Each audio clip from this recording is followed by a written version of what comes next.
మోకాళ్ల నొప్పులు, gas, gut health వంటి సర్వ రోగాలకు నివారణి అరుణ యోగా ఆముదం.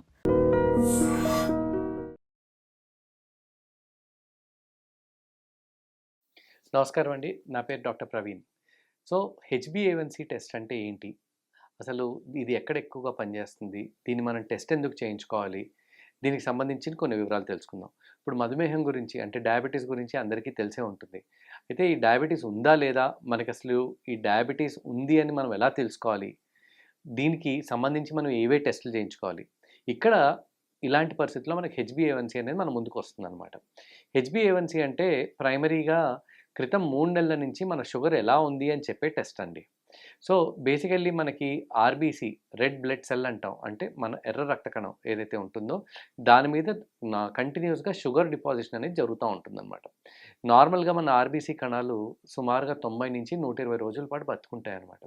అంటే మనకు కొత్తగా కణం ఫార్మ్ కాగానే దాని మీద అది బతుకున్నంత వరకు ఎంత షుగర్ ఫార్మ్ అయింది, ఎంత షుగర్ డిపాజిట్ అయింది అని చెప్పి మనకు తెలుస్తుంది. సో, ఇప్పుడు మనం మామూలుగా మధుమేహం ఉన్నప్పుడు ఆర్ డయాబెటిస్ ఉన్నప్పుడు నార్మల్‌గా అందరెళ్లి ర్యాండమ్ బ్లడ్ షుగర్ అంటే ఆర్‌బీఎస్ కానీ, లేకపోతే ఫాస్టింగ్ బ్లడ్ షుగర్ కానీ, లేకపోతే తిన్న 2 గంటల తర్వాత గానీ టెస్ట్ ఒకటి చేయించేసుకుంటా ఉంటారు. ఎక్కువ వరకు నార్మల్‌గా అందరి దగ్గర ఆర్‌బీఎస్ అనే టెస్ట్ చేసేస్తారు ర్యాండమ్ బ్లడ్ షుగర్. ఆ ర్యాండమ్ బ్లడ్ షుగర్ 160, 170 ఉంది. నార్మల్ అని చెప్పి వెంటనే ఎవరన్నా మీకు వెంటనే అక్కడ దగ్గరలో ఉన్నవాళ్ళు నార్మల్ అమ్మా ఏం చేయించాల్సిన అవసరం లేదంటారు. కానీ ర్యాండమ్ బ్లడ్ షుగర్ ఆ మూమెంట్‌కి మాత్రమే చెప్తుంది. అంటే ఆ నిమిషానికి మన షుగర్ ఎంతుందని చెప్పే టెస్ట్ మాత్రమే. సో, అప్పుడప్పుడు ఈ టెస్ట్ లోపల మనకు ఆ నిమిషానికి 170 ఉంది గదా అని నార్మల్. అంటే 180 వరకు మనం నార్మల్ కింద తీసుకుంటాం షుగర్‌ని. కానీ తిన్న తర్వాత మీకు 200కెళ్తుందా? 250కెళ్తుందా? 300కి వెళ్తుందా? ఎలా ఉంది షుగర్ అని చెప్పే ప్రైమరీ టెస్ట్ హెచ్‌బీఏవన్సీ. ఈ హెచ్‌బీఏవన్సీకి నేను ఇందాక మీకు చెప్పినట్టు ఇది ఎర్ర రక్త కణం మీద మనకు షుగర్ డిపాజిషన్‌ని చెప్తుందనమాట. సో, క్రితం 3 నెలల నుంచి షుగర్ ఎలా ఉంది అని మనకు తెలుసుకోవాలి అంటే మాత్రం ఖచ్చితంగా హెచ్‌బీఏవన్సీ టెస్ట్ చేయాల్సిందే. ఈ హెచ్‌బీఏవన్సీ టెస్ట్‌లో మనకి నార్మల్ ఏంటి? అబ్‌నార్మల్ ఏంటి? అనేది మనం తెలుసుకోవాల్సిన అవసరం ఉంటుంది. నార్మల్‌గా మనకి ఏమాత్రం షుగర్ లేదు అంటే మనం నాన్ డయాబెటిక్ ఎటువంటి మధుమేహం లేదు అని అనుకుంటే మనకి హెచ్‌బీఏవన్సీలో 5.6 కన్నా తక్కువ ఉండాలి షుగర్. కానీ ఒకవేళ మన హెచ్‌బీఏవన్సీ 5.7 నుంచి 6.4 మధ్యలో ఉందంటే దీన్ని మనం ఇంపేర్డ్ గ్లూకోజ్ టాలరెన్స్ అని పిలుచుకుంటాం. అంటే వాడుక భాషలో ప్రీ డయాబెటిస్ అంటే మీకు మధుమేహం వస్తుంది, రాబోతుంది వెరీ సూన్ అని అర్థం అనమాట. ఈ హెచ్‌బీఏవన్సీ 5.7 నుంచి 6.4 మధ్యలో ఉన్నప్పుడు మనకి ఇంక ప్రమాద గంటికలు మోగుతున్నట్టే అనమాట. అంటే వెంటనే మనం ఇంక అన్ని జాగ్రత్తలు తీసుకోవాలి. మనకి ప్రీ డయాబెటిస్ వచ్చింది. నెక్స్ట్ స్టెప్ షుగర్ లోపలికే ఇంకా. ఒకవేళ మన హెచ్‌బీఏవన్సీ టెస్ట్ చేసినప్పుడు అది కనుక 6.5 కంటే ఎక్కువగా ఉంది అంటే మనకి మధుమేహం వచ్చింది అని మీనింగ్ అనమాట. నార్మల్‌గా హెచ్‌బీఏవన్సీ అబోవ్ 6.5 అనుకున్నప్పుడు మనం మందులనేవి మొదలుపెడతా ఉంటాం. కానీ ఈ రోజుల్లో ఏంటంటే అప్పుడప్పుడు ఈవెన్ హెచ్‌బీఏవన్సీ 6 ఉన్నా అంటే ప్రీ డయాబెటిక్ స్టేజ్‌లో ఉన్నా గూడా మనం మందులు ఎర్లీగా మొదలుపెడితే పూర్తిగా డయాబెటిస్ అనేది రాకుండా ఉండే అవకాశాలు ఉంటాయి. సో, ఈ రోజుల్లో మనం ప్రీ డయాబెటిస్ స్టేజ్‌లో గూడా హెచ్‌బీఏవన్సీ 6, 6.1 ఉన్నప్పుడు గూడా మనం మందులు ఎర్లీగా స్టార్ట్ చేసేస్తామనమాట. సో, అందరూ గుర్తుపెట్టుకోవాల్సింది ఒకటే. ప్రీ డయాబెటిస్ ఆర్ మధుమేహం వస్తుంది అని మనం ముందే తెలుసుకుంటున్నామంటే హెచ్‌బీఏవన్సీ 5.7 నుంచి 6.4 మధ్యలో ఉందని అర్థం. డయాబెటిస్ వచ్చింది అంటే మనం నిర్ధారించుకోవాల్సింది హెచ్‌బీఏవన్సీ 6.5 కంటే ఎక్కువగా ఉంది అని. మనకి ఈ ఫాస్టింగ్ బ్లడ్ షుగరు 110, 120 ఇట్లా అప్పుడప్పుడు కనిపిస్తా ఉంటుంది. కానీ హెచ్‌బీఏవన్సీ 5.6, 5.7 ఉంటుంది. అలాంటి వారు పెద్దగా వర్రీ అవ్వాల్సిన పని లేదు. కాకపోతే వారు అర్థం చేసుకోవాల్సింది ఏందంటే రేపు ఈ 110, 120 వరకు ఒకవేళ మనకి ఫాస్టింగ్ వెళ్తుంది అంటే వీళ్ళు కొంచెం ప్రీ డయాబెటిస్ స్టేజ్‌లో ఉన్నారు. ఈవెన్ దో హెచ్‌బీఏవన్సీ నార్మల్ ఉన్నా కూడా ప్రీ డయాబెటిస్ స్టేజ్‌లో ఉన్నారని అర్థం చేసుకోవాలి. నార్మల్‌గా మనకి ఖాళీ కడుపు మీద చేసే షుగర్ పరీక్షలో 100 కంటే తక్కువగా ఉండాలి. రెండోది మనం తిన్న తర్వాత చేసుకునే షుగర్ పరీక్షలో అంటే తిన్న 2 గంటల తర్వాత చేసుకునే షుగర్ పరీక్షలో మనకి 160 కంటే షుగర్స్ తక్కువ ఉండాలి ఎప్పుడైనా సరే. అప్పుడప్పుడు మనకేంటంటే ఈ 160 నుంచి 180, 190, 200 వరకు కూడా వెళ్తా ఉంటాయన్నమాట. సో, ఇదేంటంటే మనకి ప్రీ డయాబెటిస్ ఉందేమో అని మనకు అర్థం. సో, ఎవరికన్నా సరే షుగర్ ఎప్పుడైనా సరే 160 కంటే ఎక్కువ వస్తుంది అనుకుంటే ఖచ్చితంగా హెచ్‌బీఏవన్సీ చేసి నిర్ధారించుకోవాలి. కేవలం ఒట్టి ఫాస్టింగు, ఆర్‌బీఎస్ తిన్న తర్వాత షుగర్ పరీక్ష కాకుండా హెచ్‌బీఏవన్సీ పరీక్ష చేసుకుంటేనే మనకి షుగర్ ఉందా లేదా అని చెప్పి మనం నిర్ధారించుకునే అవకాశం ఉంటుందన్నమాట. ఇదొకటే కాకుండా మనం గుర్తుపెట్టుకోవాల్సింది హెచ్బిఏవన్సీ అప్పుడప్పుడు కొంతమందికి 10, 12, 15 ఇలా కూడా కనిపించే అవకాశాలు ఉంటాయి. సో ఈ హెచ్బిఏవన్సీ 10, 12, 15 దాకా ఉందంటే షుగర్ చాలా ఎక్కువ ఉందని అర్థం. జనరల్లీ హెచ్బిఏవన్సీ 9 కంటే ఎక్కువగా ఉంది అంటే మనకి RSSDI అంటే భారతదేశంలో షుగర్కి సంబంధించిన గైడ్లైన్స్ ఇచ్చే సంస్థ, లేదంటే వరల్డ్ హెల్త్ ఆర్గనైజేషన్ WHO, లేదంటే ADA అమెరికన్ డయాబెటీస్ అసోసియేషన్, వీళ్ళు ఇచ్చే మనకి గైడ్లైన్ ప్రకారం జనరల్లీ 9, 10 కంటే షుగర్ ఎక్కువ ఉంది అంటే మాత్రం ఇన్సులిన్ తీసుకోవాల్సిన అవసరం ఉంటుందన్నమాట.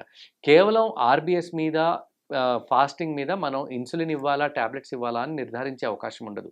ఫాస్టింగ్తో పాటు తిన్న 2 గంటల టెస్ట్తో పాటు మనం హెచ్బిఏవన్సీ చేస్తేనే మనం కరెక్ట్గా ట్రీట్మెంట్ ఇవ్వగలుగుతామా లేమా అనేది మనం నిర్ధారించుకోవచ్చు.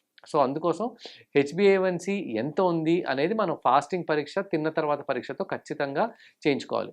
ఒకవేళ మీకు షుగర్ లేదు, మీరు ఎంత రెగ్యులర్గా హెచ్బిఏవన్సీ పరీక్ష చేయించుకోవాలి. మీకు షుగర్ లేదు కానీ ఇంట్లో మీ పెద్దవాళ్ళకి, అమ్మ నాన్నలకి, లేకపోతే రిలేటివ్స్కి షుగర్ ఉంది అంటే మీకు కూడా అప్పుడప్పుడు వచ్చే అవకాశం ఉంటుంది. కాబట్టి ఖచ్చితంగా సంవత్సరానికి ఒకసారి షుగర్ పరీక్ష చేయించుకోండి. ఒకవేళ మీకు ప్రీ డయాబెటీస్ ఉంది అంటే మీ హెచ్బిఏవన్సీ 5.7 to 6.4 మధ్యలో ఉందంటే ప్రతి 6 నెలలకి హెచ్బిఏవన్సీ పరీక్ష చేయించుకోండి. ఒకవేళ కనుక మీకు షుగర్ ఉంది అంటే ప్రతి 3 నెలలకి ఖచ్చితంగా హెచ్బిఏవన్సీ పరీక్ష చేసుకొని మీ హెచ్బిఏవన్సీ 7 కంటే తక్కువ ఉందా లేదా అంటే 7 కంటే తక్కువ ఉండాలి. మనకి మంచి కంట్రోల్ అంటే 7 అనమాట. 7, 6.5 దగ్గర ఉంటే మరీ మంచిది. కానీ అప్పుడప్పుడు 6.5 కంటే తక్కువగా మనం కరెక్ట్ చేసుకునే ప్రయత్నం చేసినప్పుడు మనకు షుగర్ రెగ్యులర్గా పడిపోయే అవకాశాలు ఉంటాయి అన్నమాట. అందుకోసం ఎంత ఉండాలి అనేది కూడా మనం నిర్ధారించుకోవాలంటే 7 దగ్గర పెట్టుకోవాలన్నమాట మనం ప్రైమరీగా హెచ్బిఏవన్సీని. ఒకవేళ కనుక మీ హెచ్బిఏవన్సీ 3 రకాలు 4 రకాలు అయిన డయాబెటీస్ మందులు వేసుకుంటున్నా కూడా 9 కంటే ఎక్కువగా ఉంది అంటే దాని అర్థం మీరు ఇన్సులిన్ తీసుకోవాల్సిన అవసరం ఉందండి. ఇన్సులిన్ ఒక భూతంలాగా చూడకూడదండి. ఇన్సులిన్ మనకి ప్రతి ఒక్కరికి డయాబెటీస్ అని వచ్చిన వాళ్ళకి ఖచ్చితంగా 10-15 సంవత్సరాల తర్వాత అందరికీ ఇన్సులిన్ అవసరం పడే అవకాశం ఉంటుంది. Insulin is the safest medication అనమాట. మందుల కన్నా, ట్యాబ్లెట్ల కన్నా, అన్నిటికన్నా మనకి ఒంట్లో ఇన్సులిన్ ప్రొడక్షన్ తగ్గిపోయినప్పుడు మనం బయట నుంచి ఇన్సులిన్ని తీసుకోవాల్సిన అవసరం ఉంటుందన్నమాట. ఇంతకుముందులాగా మనకి బుడ్డిల్లోనూ వీటిలోనూ కాదు, ఇప్పుడు సింపుల్గా పెన్స్లో మనం ఇన్సులిన్ తీసేసుకోవచ్చు అనమాట. పెన్ ద్వారా ఇన్సులిన్ మనం ఈజీగా మన బాడీలోకి మనమే సొంతంగా తీసుకునే అవకాశం ఉంది. సో ఇదంతా మనం హెచ్బిఏవన్సీ పరీక్ష మీద బేస్ చేసుకునే మనం ట్రీట్మెంట్ ప్లాన్ అనేది డిసైడ్ అవుతుందన్నమాట.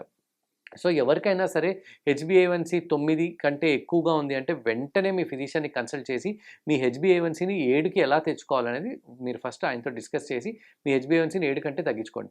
ఎవరికైతే హెచ్బిఏవన్సీ 7, 7.5 కంటే ఎక్కువగా ఉంటుందో వాళ్ళకి దీర్ఘకాలికంగా వాళ్ళ కళ్ళ మీద, వాళ్ళకి కిడ్నీల మీద, గుండె మీద, లివర్ మీద, అన్నిటి మీద వాళ్ళకి ఎఫెక్ట్ అనేది చూపిస్తూ ఉంటుందన్నమాట. సో రకరకాల కాంప్లికేషన్స్ వచ్చే అవకాశాలు ఉంటాయి. అందుకోసం హెచ్బిఏవన్సీని ఇప్పుడు దాకా డయాబెటీస్ లేని వాళ్ళైతే 5.6 కంటే తక్కువగా మెయింటైన్ చేయండి. ప్రీ డయాబెటీస్ ఉన్నవాళ్ళు వారు వ్యాయామం ద్వారా ఆహారాన్ని సరిగ్గా చూసుకొని హెచ్బిఏవన్సీని 5.7 కంటే తగ్గించే ప్రయత్నం చేసుకోండి. ఎవరికైతే ఆల్రెడీ మధుమేహం ఉందో వారు హెచ్బిఏవన్సీని 6.5 to 7 దగ్గరలో పెట్టుకోండి. ఎవరికైతే 9 అంతకంటే ఎక్కువగా హెచ్బిఏవన్సీ ఉందో మీరు వెంటనే మీ ఆహార ఇవి మార్చుకొని మీ దగ్గరలో ఉన్న ఫిజిషియన్ని కన్సల్ట్ చేసి హెచ్బిఏవన్సీని ఎలా తగ్గించుకోవాలి, ఒకవేళ అవసరం పడితే ఇన్సులిన్ ఎలా వాడాలి అనేవి మీరు ఫిజిషియన్ని కన్సల్ట్ చేసి తెలుసుకోవచ్చు. And for more videos, Please subscribe to iDream. Please subscribe to iDream. Please subscribe iDream. And please subscribe to iDream. For more videos, subscribe to iDream. please like, share and subscribe to the channel. Congratulations, iDream. Subscribe to iDream. Subscribe to iDream. So subscribe to iDream Media. iDream team అందరికి huge congratulations. Please subscribe iDream Media. Please subscribe to iDream. Subscribe iDream. Please subscribe to iDream.